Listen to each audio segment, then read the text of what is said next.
I think I have a suspicion that someone might have an addiction problem? How do I know? Yeah, so if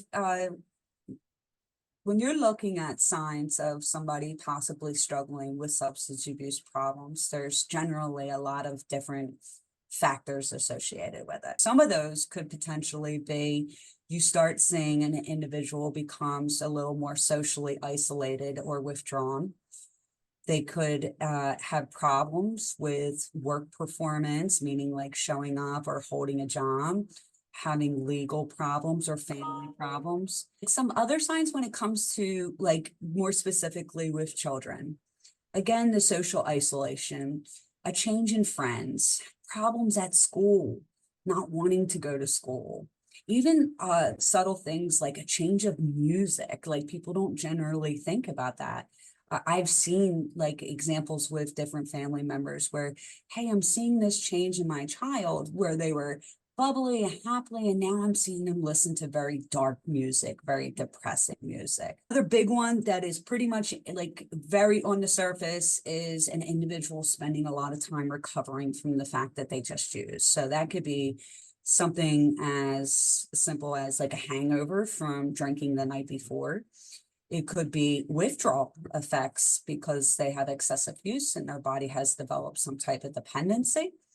And withdrawal comes in many different forms depending on the substance. And then, you know, a decline in like their emotional regulation or enhanced depression or anxiety, things of those natures. When you have these suspicions and you go to address it with someone, what should you say? And what if they say, no, no, no, no, I'm fine? Yeah. You should never, ever have the conversation while the individual is under the influence.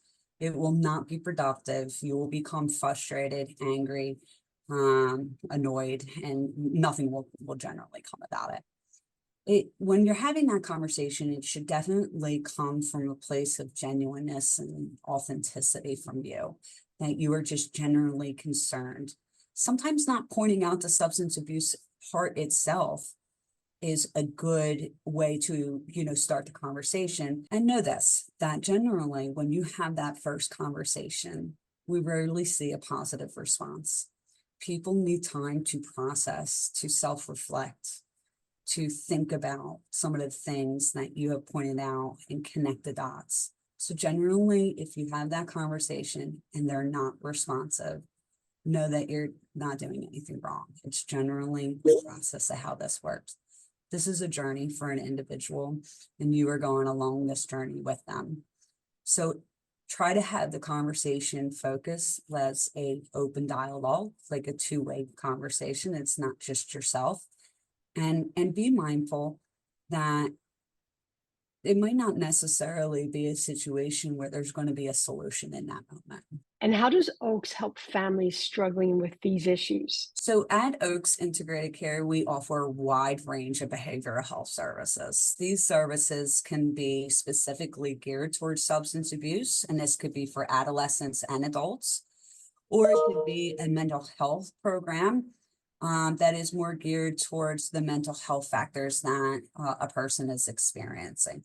Both programs can address both issues. So depending on what the most prevalent need to be addressed will depend on which program a person goes to. At Oaks, we believe in continuum of care and wraparound services. So we don't just offer like individual direct therapy. We offer school-based programs. We offer community support, case management, peer recovery specialist supports, a wide range of different services. Now, for parents or any individual that is struggling with some of these problems, you're already overwhelmed. You may have tried other places and not gotten any kind of resolution, or maybe that program didn't fit for you. And so when somebody calls, they talk with one of our professionals who do, you know, a screening where they're really listening to what you're experiencing, what's going on with you, and help identify which community support or treatment program would be best for you, and then link you to that program.